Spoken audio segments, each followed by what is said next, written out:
ఋషికొండకు మోక్షం ఎప్పుడు? ప్యాలెస్ వినియోగంపై అదే తర్జన భర్జన. 2 ఏళ్లైన వాడకంలోకి రాని భవనాలు.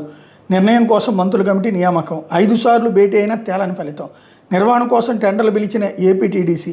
ప్యాలెస్లో మార్పులు చేయాలన్న సంస్థలు. భవనాల నిర్వహణకు నెలకు 25 లక్షల ఖర్చు. ఋషికొండ ప్యాలెస్ని ఏం చేద్దాం? 2 ఏళ్ళుగా ఉన్నత స్థాయిలో ఇదే ప్రశ్న నడుస్తోంది. కూటమి ప్రభుత్వం వచ్చాక కాలయాపన జరుగుతుంది తప్ప ప్యాలెస్ మాత్రం వినియోగంలోకి రావడం లేదు. దీన్ని ఎలా వినియోగించాలన్న విషయంలో ఇప్పటికే తర్జన భర్జన పడుతున్నారు.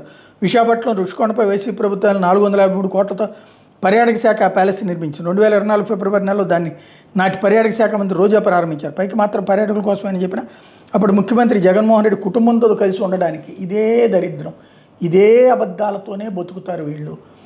ప్రభుత్వానికి సంబంధించినటువంటి భవనం అది, ప్రగతి భవనం. అలాగే సచివాలయంతో సహా, అంటే టెంపరీ ముఖ్యమంత్రి కార్యాలయం నడపడానికి ప్లాన్ చేస్తే వాళ్ళ ఆవిడతో కలిసి ఉండడానికి. ఇప్పుడు మరి చంద్రబాబు గారు కట్టిస్తున్నటువంటి వాళ్ళ ఆవిడతో కలిసి ఉండటానికి అని చెప్పి మాట అంటే కనుక ఎవడన్నా ఒప్పుకుంటాడా? అబ్బే అమరావతి కడుతుంది వాళ్ళ ఆవిడ వాళ్ళ పిల్లలు వాళ్ళ మనవాళ్ళ కోసం అని చెప్తే ఒప్పుకుంటారా?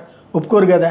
అది ఎందుకు ఇలాంటి దిక్కుమాల వార్తలు రాయడం అనేది అర్థం కాదు. ఇంకోటి, విధ్వంసం అంటే ఇది 450 కోట్ల రూపాయలతో ఒక ప్రభుత్వానికి సరిపడినటువంటి అన్నీ కూడా రెడీ చేసి పెడితే దాన్ని దాన్ని జగన్కి ఆ క్రెడిట్ ఎక్కడొస్తుందో అని చెప్పేసి మొన్న మధ్యన పిలిస్తే చాలామంది వచ్చారు కదా ముందుకి, మాకు అప్పచెప్పేయండి అని ప్రైవేట్ వాళ్ళు చెప్పేస్తే జనమందరు రేపు పొద్దున వెళ్ళిపోతే వీళ్ళకి సిగ్గు అనమాట.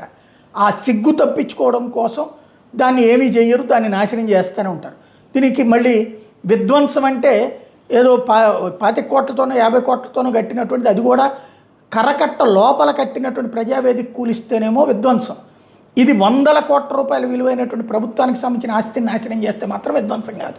మన జర్నలిజం ఎక్కడ తగలడింది, మన ఆలోచనలు ఎక్కడ తగలడ్డాయో ఆలోచించుకోవాలి.